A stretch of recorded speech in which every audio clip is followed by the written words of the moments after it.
In a quiet residential neighborhood in Stamford, Connecticut, there stood a small two-story house surrounded by a white picket fence. At 7:30 in the morning, the savory aroma of bacon drifted from the kitchen, and the coffee maker dropped its final drops with a gentle sound. Emily Johnson moved with practiced ease as she plated breakfast, listening to the voices of her husband and son echoing from the living room. "Ethan, put your socks on. We're leaving soon."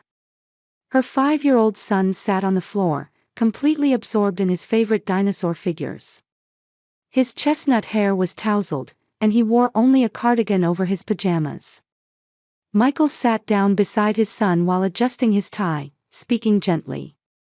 "Let's put our socks on together, Dad, too. It's a race." Michael was a well-groomed man who looked handsome in his gray suit. Working as a financial analyst, he always maintained a neat appearance and moved through his morning routine efficiently.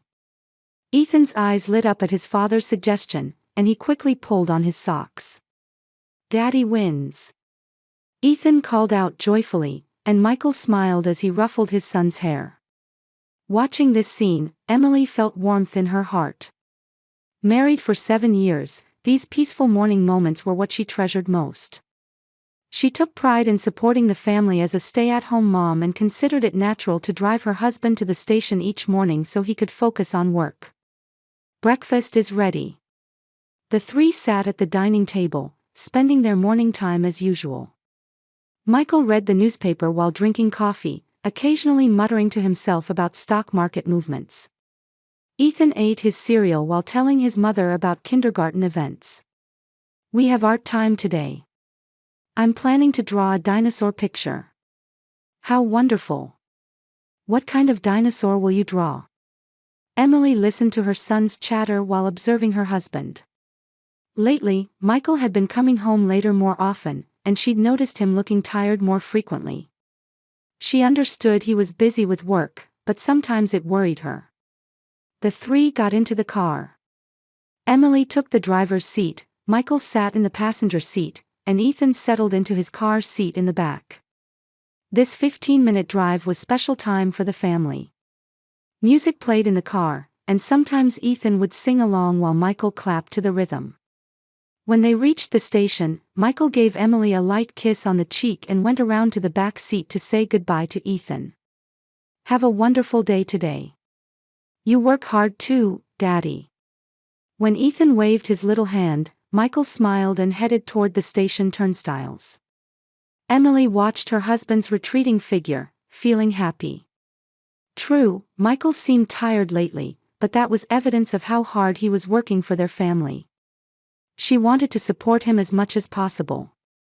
On the way home, Ethan read his favorite picture book in the back seat. Emily watched her son through the rearview mirror while organizing the day's schedule in her mind.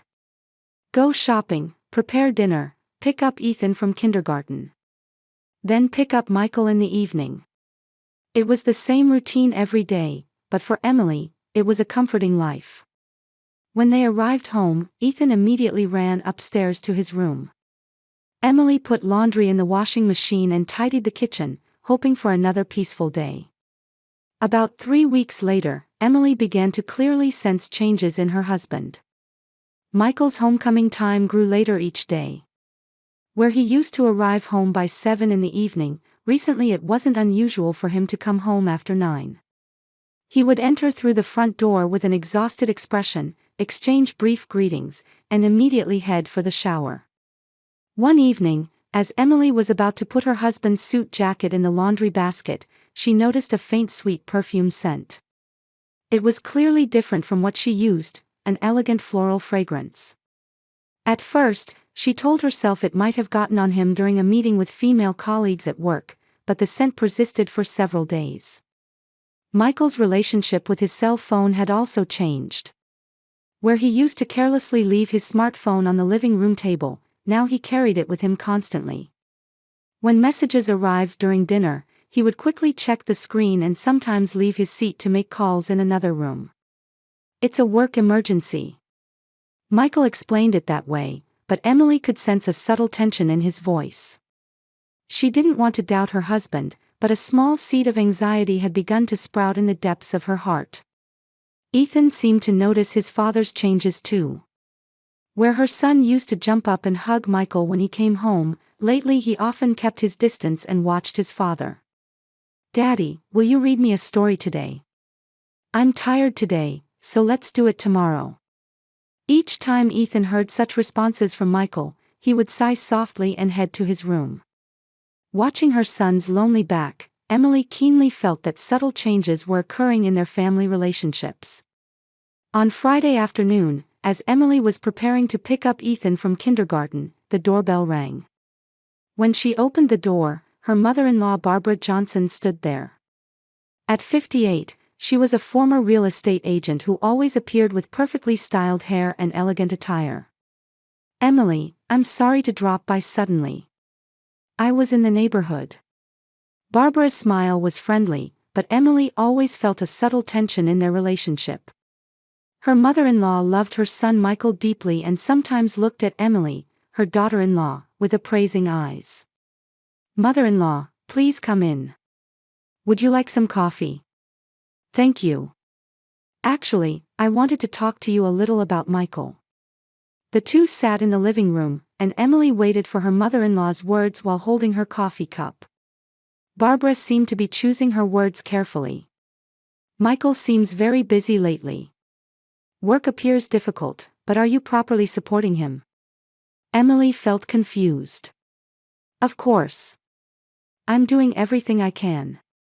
Men, can't concentrate on work when there are problems at home. Michael coming home late recently might be because he can't relax at home."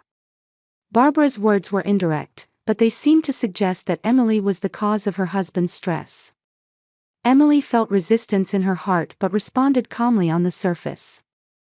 "I don't think that's the case. Michael is just busy with work." "Yes, I'm sure that's it. But if there are any problems, please consult with me. As his mother, I understand Michael best."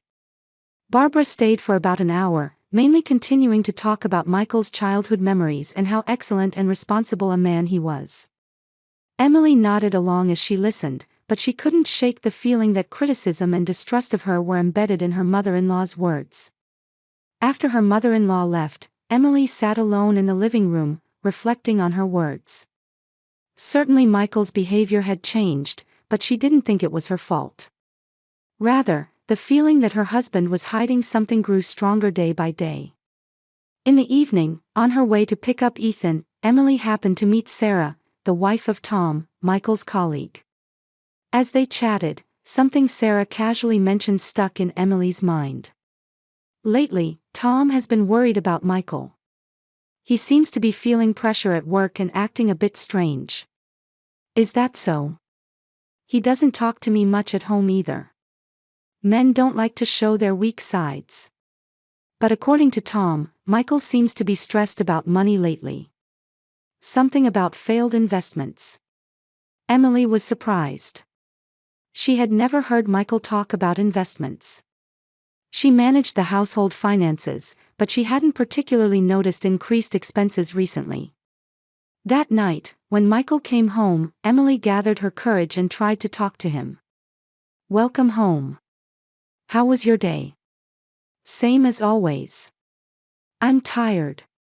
Michael answered curtly and immediately tried to go upstairs. Do you have any worries lately? If there's anything, I'd like you to talk to me about it." Michael turned around halfway up the stairs and looked down at Emily. His expression held a coldness she had never seen before. "There's nothing to worry about. You just need to think about household matters." Those words pierced Emily's heart deeply.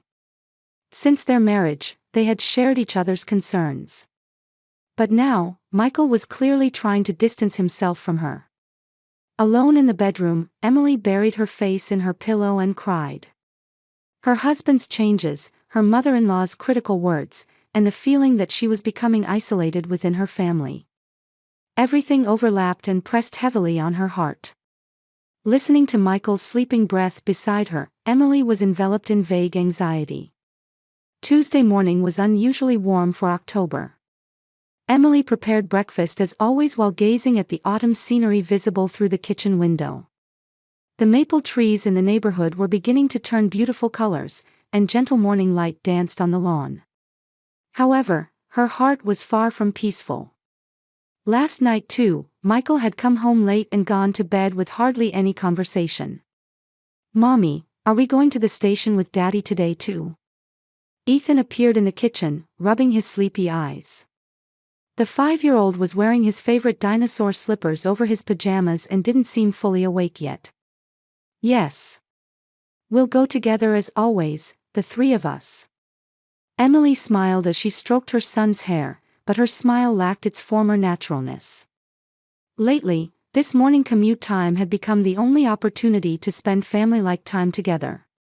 Michael hurriedly finished breakfast and dressed in his usual suit. But this morning he seemed somehow restless, checking his watch repeatedly. He also frequently checked his cell phone, occasionally frowning. "Are you in a hurry?" Emily asked, and Michael answered briefly. "I have an important meeting. I can't be late." Ethan sat in his car seat in the back as usual. But the boy who would normally sing songs or look out the window happily was strangely quiet this morning.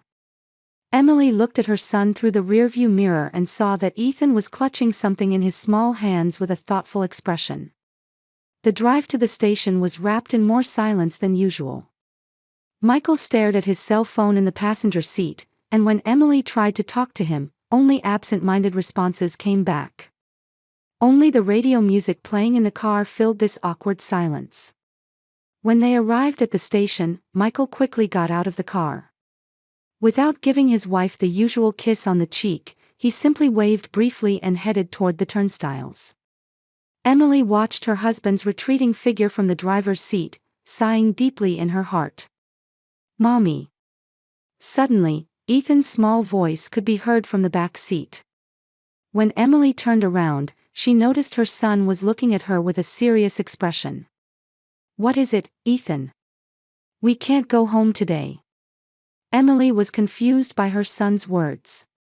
While starting the car, she spoke to her son through the rearview mirror. "Why not? If we don't go home, I can't clean or prepare lunch." Ethan paused for a moment, then whispered with a serious expression like an adult. "Daddy." With that one word, Emily's heart began to race. Her son's voice contained a tension that seemed beyond that of a 5-year-old child. She pulled the car to the side of the road and turned completely around to face her son. "Ethan, what about Daddy? Last night, Daddy was on the phone. I secretly listened before I went to sleep." Her son continued in a small voice. "Daddy said, 'Come right after we leave tomorrow morning. And then, let's make sure it succeeds.'" Emily's blood drained away. She couldn't imagine who Michael was talking to or about what, but she couldn't ignore her son's intuitive warning. "Ethan, did you hear anything else?" It was Grandma's voice. Daddy's mommy's voice. Barbara. Emily's mother-in-law's face floated in her mind. Last week's sudden visit, her defensive words about Michael, and her abnormal interest in her husband. Everything began to connect suddenly. "Mommy, we shouldn't go home. It feels scary somehow." Following her son's words, Emily didn't return home directly but instead parked at a nearby coffee shop. It was a 5-minute walk from there to their house. Walking hand in hand, Emily was grateful for her son's courage. Children's intuition is sometimes sharper than adults, and this morning's warning from Ethan must have been instinctive. When they turned the corner of the residential street, they reached a position where they could see their house. Emily and Ethan hid behind a large oak tree and observed their house. At first, nothing seemed to have changed, but after about 10 minutes, a familiar red sedan stopped in front of their house. It was Barbara's car. Her mother-in-law got out of the car and carefully looked around. In her hands were a small bag and a metallic object Emily didn't recognize. Barbara headed toward the front door but didn't ring the doorbell. Instead, she took something out of her bag. It was a spare key. Emily's heart pounded violently. Her mother-in-law opened the front door without hesitation and entered the house. A few minutes later, a faint light was visible from the first-floor window. It wasn't electric light, but a flickering, orange light. Fire! Emily gasped. Smoke began rising from the first-floor window. Barbara hurried out through the back door and ran back to her car. Emily took out her cell phone with trembling hands and called 911. "There's a fire. The address is 1247 Willowbrook Drive. Please hurry." After finishing the call to the fire department, Emily hugged Ethan. Her son's small body was trembling with fear, but his eyes held firm determination. "Mommy, are we going to be okay?" "We'll be okay, Ethan. Because you protected us." The sound of sirens began to be heard in the distance. Emily held her son close, understanding that this morning's events would completely change their lives. Trust in her husband, complex feelings toward her mother-in-law, and above all, her 5-year-old son's courage and intuition. Everything was converging at this moment. The smoke grew thicker, and eventually flames became visible from the windows. Emily waited for the police and fire department to arrive while beginning to understand the full scope of this terrifying plan. Michael and Barbara had intended to commit arson targeting the time when she and her son would be at home. The sirens of fire trucks and police vehicles broke the quiet of the residential neighborhood, and neighboring residents came out of their houses one after another, creating commotion. Emily answered police officers' questions while holding Ethan's hand. Her testimony was clear and consistent. She had witnessed her mother-in-law use a spare key to enter the house and intentionally set fire to it. "Ma'am, we'd like to hear more details about this incident, so could you accompany us to the station?" Detective Rodriguez, a veteran detective, spoke in a gentle tone. Emily nodded, left Ethan with kind neighboring couples, and headed to the police station. Meanwhile, the fire department quickly suppressed the fire, but the first floor of the house had suffered considerable damage. In the interrogation room at the police station, Emily explained the details of the incident. Her son's warning, her mother-in-law's suspicious behavior, and her husband's recent changes. Detective Rodriguez carefully conducted the interview, occasionally taking notes. "Mrs. Johnson, could you tell us more details about your husband's recent behavior?" Emily talked about the changes in Michael's homecoming times, his abnormal attachment to his cell phone, and the scent of another woman's perfume. She also conveyed information from a colleague's wife about possible financial problems. At that moment, the interrogation room door opened and another detective entered. "Detective, we've arrested Barbara Johnson. She's currently requesting a lawyer." Detective Rodriguez nodded. "What about Michael Johnson?" "We secured him at his office. He appears completely agitated." 30 minutes later, Emily encountered Michael in the hallway of the police station. Her husband was handcuffed and accompanied by police officers. The moment their eyes met, Michael's expression twisted in anguish. "Emily, I want to talk to you." "Let me explain." "Michael, why? Why did you try to kill us?" Emily's voice was trembling. Michael stopped and asked the officers for permission. A brief conversation was allowed. "I never intended to kill you. You weren't supposed to be at home. After I took you to the station, I was going to contact my mother immediately, confirm that you had gone out shopping, and then execute the plan." "For what purpose?" Michael took a deep breath. "Debt. Gambling debt that reached $250,000. I couldn't repay it anymore. The fire insurance payout is $300,000.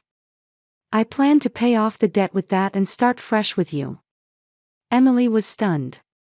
She had no idea that her husband was a gambling addict or that he had massive debts. "But what if we had been at home? You weren't supposed to be there. You always go shopping with Ethan after the morning commute, don't you?" "My mother was going to confirm that before executing the plan." Hearing Michael's explanation, Emily realized a terrifying fact. Indeed, Normally she would often go out shopping with her son immediately after returning from the station. But this morning, because of Ethan's warning, they hadn't approached the house. Without her son's intuition, they would have returned from shopping to discover the house in flames, and at that point there might have been no escape. As the interrogation progressed, the full scope of the terrifying plan became clear. Michael had become addicted to online poker 6 months ago, and the betting amounts that started small gradually increased. He fell into a vicious cycle of betting larger amounts to recoup his losses. He had temporarily diverted company expenses, but that too was exhausted, and he also borrowed from loan sharks. The interest was exorbitant, and collection calls came every day. Michael was cornered and consulted with his mother, Barbara. Barbara initially tried to take on her son's debt. However, for her, a retired former real estate agent, $250,000 was an amount that would ruin her life. So the two came up with a solution using fire insurance money. My mother tried to sacrifice her own life for me. But I thought it was more rational to solve it with insurance money than that, Michael testified during interrogation. The plan was meticulous. Michael would take his wife to the station on a weekday morning, then head to the office. During that time, Barbara would execute the arson, and Michael would have a perfect alibi. Emily and Ethan were supposed to be out shopping, and when they returned home, the house would be burning. The family would be safe, and they could start a new life with the insurance money. However, this plan had a critical flaw. No safety measures were considered for the case where Emily and Ethan didn't go out as scheduled or returned home early. Barbara had lost her judgment due to love for her son and disregarded Emily and Ethan's safety. During the interrogation, even more shocking facts came to light. The women's perfume that Michael had been suggesting lately actually belonged to multiple dealers working at casinos. After work, he went to casinos almost every night, picking up perfume scents there and returning home. It wasn't an affair, but concealment of gambling addiction. Late homecomings, attachment to his cell phone, everything was related to gambling and debt. The changes Emily had sensed in her husband were evidence that he was leading a double life. When Detective Emily heard the full scope of the plan from the detective, she was struck by deep despair. The husband she loved had disregarded her and her son's lives and tried to put them in danger to solve financial problems. Even more shocking was that her mother-in-law Barbara, out of blind love for her son, had considered the safety of her daughter-in-law and grandson secondary. What would have happened if your son hadn't given that warning? Detective Rodriguez asked quietly. Emily answered with a trembling voice. I don't know. But Ethan saved us. A 5-year-old child protected us from the madness of adults. That night, Emily held her son close while reflecting on the events of this terrifying day. Betrayed by a husband she trusted, targeted for murder by her mother-in-law, but saved by her beloved son. Life had completely changed in just one day, but the most important thing, the bond with her son, had not been lost. 1 year later, Emily and Ethan had started a new life in a small town in Vermont, having moved across state lines. The small single-story house in a corner of a quiet residential area surrounded by green hills was incomparably modest compared to their previous luxurious home in Connecticut, but for the two of them, it was a place of heartfelt comfort and peace. Michael was sentenced to 8 years for attempted arson and insurance fraud, and Barbara also received a 5-year prison sentence as an accomplice. Emily completed divorce proceedings with her husband and returned to her maiden name, Wilson. While she was able to receive the fire insurance money, Emily used most of it to pay off Michael's debts and built the foundation for a modest new life with the remainder. Emily, who began working part-time as an office clerk at a small local real estate company, felt the joy of supporting herself through her own efforts for the first time in a long while. Her salary was never large, but it was sufficient for life with just her and her son. Above all, being able to live transparent days without lies or secrets was happiness beyond anything else for her. 6-year-old Ethan quickly adapted to his new elementary school and grew into a bright, active boy. He rarely spoke about the events of that terrifying morning, but the deep gaze he occasionally directed at his mother was filled with understanding and love beyond his years. "Mommy, I made a friend at school today," Ethan reported happily at the dinner table. Emily was once again impressed by her son's high adaptability to new environments. She realized that children are stronger and smarter than adults think. On weekend afternoons, the two walked in the nearby park. Cherry blossom petals danced in the wind, and gentle spring sunshine warmed their cheeks. "Mommy, what do you think would have happened if I hadn't heard Daddy's phone call that time?" At Ethan's sudden question, Emily stopped walking. Her son was looking up at his mother with a serious expression. "Very scary things might have happened. But because Ethan protected us, we can be together like this now. I was really scared then, but I thought I had to protect Mommy." Tears welled up in Emily's eyes at her 6-year-old son's words. She would never forget the feeling of her son's small hand gripping hers that morning. Mommy is happy to be protected by Ethan too. A real family means people who care about each other and help each other when in trouble. In the evening, the two returned home and prepared dinner together in the kitchen. While Emily cut vegetables, Ethan mixed salad with his small hands. It was simple cooking, but meals made together were heartwarming. After finishing their meal, Ethan worked on homework while Emily read beside him. When her son occasionally asked questions about problems he didn't understand, they thought together. Such casual daily life was the most valuable time for Emily. At bedtime, Emily read picture books in her son's room. Before Ethan fell asleep, they always exchanged the same words. It had become their habit. "Mommy, will tomorrow be a fun day too?" "It certainly will be. Because we have each other." "Yes. I love you, Mommy." "I love you most in the world too, Ethan." After turning off the lights and leaving her son's room, Emily sat alone in the living room, reflecting on the events of this past year. Betrayal of love and trust in her husband, hostility from her mother-in-law, and the terror of being targeted for murder. However, having experienced all of that, she could now deeply understand the preciousness of her current peaceful life. Most important was the bond based on true love and trust, rather than blood relations. Michael and Barbara were family, but ultimately they tried to sacrifice others for their own benefit. Meanwhile, Ethan mustered courage to protect his mother. Emily understood from her heart that a true family consists of people who support each other, especially during difficult times. Outside the window, the full moon shone quietly.